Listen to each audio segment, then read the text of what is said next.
Good morning guys, myself Mohammad Sahil and today we will discuss about the Ibuprofen tablet। इससे पहले कि हम video start करें, अगर आप YouTube पे देख रहे हैं तो फॉलो कर, लाइक करिए, सब्सक्राइब करिए और अपने दोस्तों के साथ शेयर करिए। अगर आप Facebook पे देख रहे हैं तो फॉलो करिए और अपने दोस्तों के साथ शेयर करिए। आज हम बात करने वाले हैं आइबुप्रोफेन जो टेबलेट होती है उसके यूज क्या क्या होते हैं, फार्मूला क्या होता है, डोज क्या होता है और साइड इफ़ेक्ट क्या होते हैं। Let's go and discuss about the formula. आइए हम देख लेते हैं इसके फार्मूले के बारे में। अगर आइब्रोवेल का फार्मूले की बात की जाए फ्रेंड्स, तो आइब्रोवेल का फार्मूला जो होता है तो आइबुप्रोफेन होता है।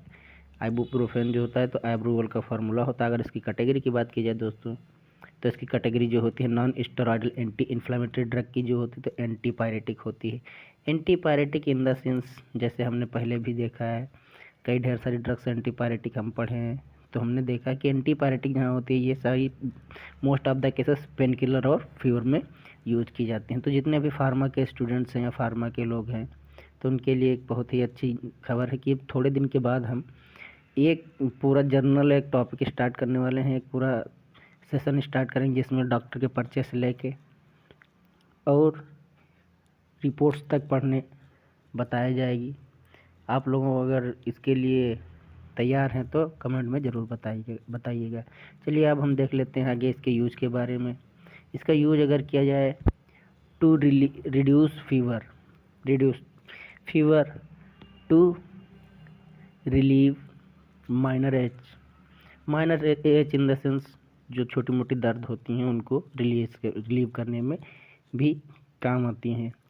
And pain from the head muscle and aches, जो पेन्स होती हैं हमारा, जो पेन होती है, दर्द होता है हमारे सर में, हल्का सा हेड एच होता है, हमारे सर का दर्द होता है, मसल पेन होता है। And arthritis, menstrual periods, arthritis में भी अगर पेन होता है लोगों को तो उसमें भी हम यूज कर सकते हैं। मेंस्ट्रुअल पीरियड में भी फीमेल्स में यूज कर सकते हैं। कॉमन कोल्ड में भी कई बार यूज किया जाता है, क्योंकि इसको हमने क्या पढ़ा है, पहले से पढ़ा है, non steroidal anti inflammatory category की एंटीपायरेटिक है। एंटीपायरेटिक इन द सेंस जो फीवर और पेन दोनों में काम करती है। तो इसको कॉमन कोल्ड में भी दे सकते हैं। अगर टूथच लिखा है, टूथच इन द सेंस दोस्तों अगर आपके दांत में दर्द है या दाढ़ में दर्द है, उसमें भी डॉक्टर्स इसको प्रेस्क्राइब करते हैं। एंड बैक, अगर आपको बैक पेन है तो उसमें भी इसको हम प्रेस्क्राइब कर सकते हैं एज ए डॉक्टर या फार्मासिस्ट। लेकिन आप लोगों से गुजारिश है कि आप लोग कोई भी दवा अपने हाथ से लेने की कोशिश ना करें, अपने फिजिशियन से कंसल्ट ज़रूर करें। आइए आगे हम देख लेते हैं डोज के बारे में। अगर डोज की बात की जाए दोस्तों, तो इसका डोज जो होता है एडल्ट डोज होता है तो इसको 400 mg BD TDS और QID चला सकते हैं। BD इन द सेंस 22 इंडेज दिन में 2 बार, TDS 23 इंडेज दिन में 3 बार और QID in the sense quater in die 4 बार दिन में दे सकते हैं। लेकिन ये क्या है, आपके फिजिशियंस जो हैं, उनकी फिजिशियंस जो आपके हैं तो फिजिशियंस की कंसल्टेशन पे डिपेंड करता है।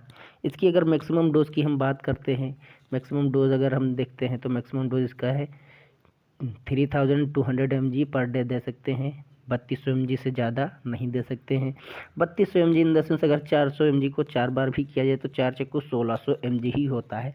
लेकिन क्या होता है, कई बार जो हमारे डॉक्टर्स होते हैं, हमारे फिजिशियंस होते हैं, तो ये कंडीशंस के हिसाब से हमको ट्रीट करते हैं। इसीलिए हम कहते हैं दोस्तों, आपको बताते हैं, हर बार समझाते हैं, हर वीडियो में समझाते हैं कि कोई भी दवा अपने हाथ लेने का प्रयास ना करें, ज़्यादा बेहतर रहेगा।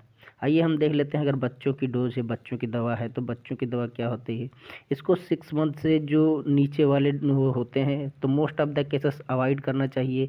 अवॉइड ना करें तो कम से कम अपने जो फिजिशियंस होते हैं, जो स्पेशलिस्ट होते हैं, उनसे ही दवा लें। और up to 6 month and below to 18 year, जो 6 मंथ से कम है और 18 ईयर से 6 मंथ से ज़्यादा हैं और 18 ईयर से जिनकी एज कम है, ऐसे पेशेंट्स को 10 mg टू 40 mg पर kg as per body weight के हिसाब से प्रेस्क्राइब करते हैं। अब हम देखते हैं इसके साइड इफ़ेक्ट्स क्या क्या हो सकते हैं। साइड इफ़ेक्ट पहले क्या होता है, हेडेच हो सकती है, डिजीनेस हो सकती है, ड्रॉसीनेस हो सकती है, फटीक एंड रेस्टलेसनेस, स्लीप हो सकती है। डिजीनेस इन द सेंस आपको बहुत ज़्यादा कमजोरी महसूस होगी, सर में दर्द हो सकता है, ड्रासीनेस, आपका मुंह सूखा सूखा होने लगेगा, फटीग एंड रेस्टलेस, नींद, बहुत ज़्यादा ऊँघ लगेगी, लेकिन आप जितना भी सोएंगे ज़्यादा से ज़्यादा नींद लगेगी आपको। Thirst and sweating, thirst in the sense प्यास लग जाएगी, स्वेटिंग आपको पसीना बहुत ज़्यादा पसीना पसीना होने लगेगा। टिंगलिंग और numbering in the hand and feets, जो आपके हाथ पाँव में होता है, तो कई बार आपने इस चीज़ का अनुभव किया होगा, क्या होता है कि जब सुन्न हो जाता है तो क्या है, चींटियों के जैसे रेंगने लगते हैं छोटे छोटे कीड़े, ऐसा ऐसा महसूस होता है, कुछ हाथों में होता है, तो उसी को कहते हैं टिंगलिंग और नंबरिंग सेंसेशंस। तो टिंगलिंग सेंसेशन हो सकता है अगर आपका साइड इफेक्ट हो या ज़्यादा डोज हो जाए तो होता है।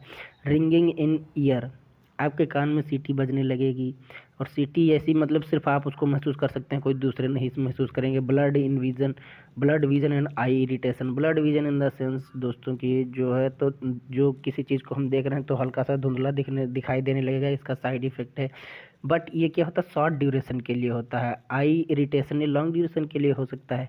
Fluid retention and ankle swelling, fluid retention in the sense जो दोस्तों जगह जगह आपके हल्के हल्के से उभार हो जाएंगे, आपकी स्किन में उभार पड़ जाएंगे, और फ्लूइड एकदम आपका जो है तो रिटेन हो जाएगा, भर जाएगा कहीं। और एंकल की स्वेलिंग, एंकल जो होते हैं आपके टखने, जो पाँव के सबसे नीचे मेटाटार्सल में स्वेलिंग हो जाएगी। Thanks for watching. अगर आप यूट्यूब पे हैं तो लाइक करिए, सब्सक्राइब करिए और शेयर करिए। अगर आप फेसबुक पे देख रहे हैं तो अपने दोस्तों के साथ शेयर करिए और वीडियो को फॉलो करिए।